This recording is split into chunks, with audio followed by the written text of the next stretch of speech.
যে পিতা সন্তানের লাশ শনাক্ত করতে ভয় পায়, আমি তাকে ঘৃণা করি। যে ভাই এখনো নির্লজ্জ স্বাভাবিক হয়ে আছে, আমি তাকে ঘৃণা করি। যে শিক্ষক, বুদ্ধিজীবী, কবি ও কেরানি প্রকাশ্য পথে এই হত্যার প্রতিশোধ চায় না, আমি তাকে ঘৃণা করি। ৮ জন মৃতদেহ চেতনার পথ জুড়ে শুয়ে আছে, আমি অপ্রকৃতিস্থ হয়ে যাচ্ছি।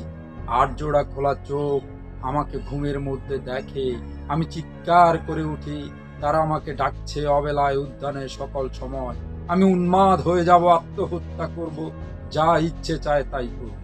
কবিতা এখনই লেখার সময়।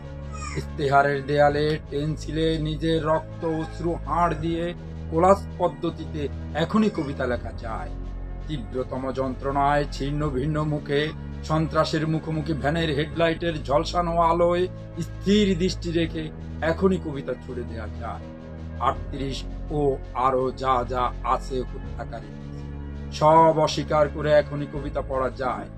লকআপের পাথরহীন কক্ষে ময়না তদন্তের হেজা কালো কাঁপিয়ে দিয়ে হত্যাকারীর পরিচালিত বিচারালয়ে শোষণ ও ত্রাসের রাষ্ট্রযন্ত্রের মধ্যে সামরিক অসামরিক কর্তৃপক্ষের বুকে কবিতার প্রতিবাদ প্রতিধ্বনিত হোক। বাংলাদেশের কবিরাও লোরকার মতো প্রস্তুত থাকুক। হত্যার শ্বাসরোধে লাশ নিখোঁজ হয়ে যাওয়া স্টেইন গানের গুলিতে সেলাই হয়ে যাওয়ার জন্য প্রস্তুত থাকুক। তবুও কবিতার গ্রাম অঞ্চল দিয়ে কবিতার শহরকে ঘিরে ফেলবার একান্ত দরকার। এই মৃত্যু উপত্যকা আমার দেশ না, এই জল্লাদের উল্লাস মঞ্চ আমার দেশ না, এই বিস্তীর্ণ শ্মশান আমার দেশ না, এই রক্তস্নাত কসাইখানা আমার দেশ না। আমি আমার দেশকে পিড়ে কেড়ে নেব, বুকের মধ্যে টেনে নেব।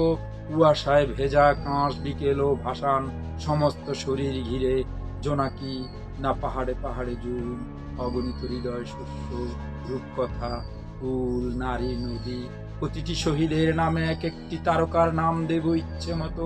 ডেকে নেব টলমলে হাওয়া, রুদ্রের ছায়ায় মাছের চোখের মতো দিঘি। ভালোবাসা যার থেকে আলোক বৎস দূরে জন্মাবধি উচ্ছুত হয়ে আছে, তাকেও ডেকে নেব কাছে বিপ্লবী উৎসবের দিন। হাজার ওয়াট আলো চোখে ফেলে রাত্রি দিন, ইন্টারগেশন মানি না। নখের মধ্যে সুজ বরফের চাঙ্গে শুয়ে রাখা মানি না। পা বেঁধে ঝুলিয়ে রাখা যতক্ষণ রক্ত ঝরে নাক দিয়ে মানি না।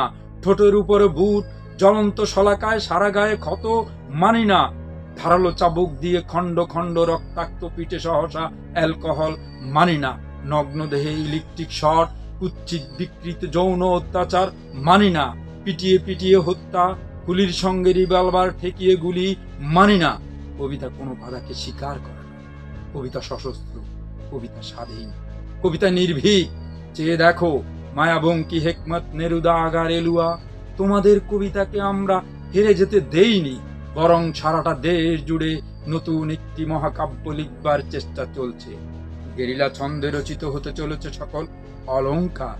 গর্জে উঠুক দল মাদল, প্রবাল দ্বীপের মদ আদিবাসী গ্রাম, রক্তে লাল নীল ক্ষেত, শঙ্খচূড়ের বিষ ফেনামুখে আহত তিতাস, বিষাক্ত মৃত্যু সিক্ত তৃষ্ণায় কুচিলা টকারের সূর্য, উত্ক্ষিপ্ত গাম্ভীবের চিলা, তীক্ষ্ণ তীর হিংস্রতম ফলা, ভাল্লা তোমাদের টাঙ্কি পাশ, ঝলকে ঝলকে বল্লম চর দখলের সরকি বর্ষা, মাদলের তালে তালে রক্তচক্ষু, টাইবাল টোটেম, বন্দুক, কুর্কি, দাঁ ও রাশি রাশি সাহস।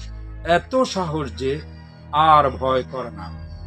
আরো আছে ক্রেন, দাতালো বুলডুজার, বনভয়ের মিছিল, চলমান ডাইনেমার, টারবাইন, লেদ ও ইঞ্জিন, ধসনামা কয়লার, মিথেন, অন্ধকার, কঠিন হীরের মতো চোখ, আশ্চর্য ইস্পাতের হাতুড়ি, ঢক জুট মিল, ফার্নেসে আকাশে উত্তোলিত সশস্ত্র হাত।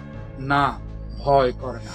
ভয়ের ফ্যাকাশে মুখ কেমন অচেনা লাগে যখন জানি মৃত্যু ভালোবাসা ছাড়া কিছু নয়। আমাকে হত্যা করলে বাংলার সব কটি মাটির প্রদীপ শিখা হয়ে ছড়িয়ে যাব। আমার বিনাশ নেই। বছর বছর মাটির মধ্য হতে সবুজের আশ্বাস হয়ে ফিরে আসব। আমার বিনাশ নেই। সুখে থাকবো, দুঃখে থাকবো, সন্তান জন্মে সৎকারে। বাংলাদেশ যতদিন থাকবে ততদিন, মানুষ যতদিন থাকবে ততদিন।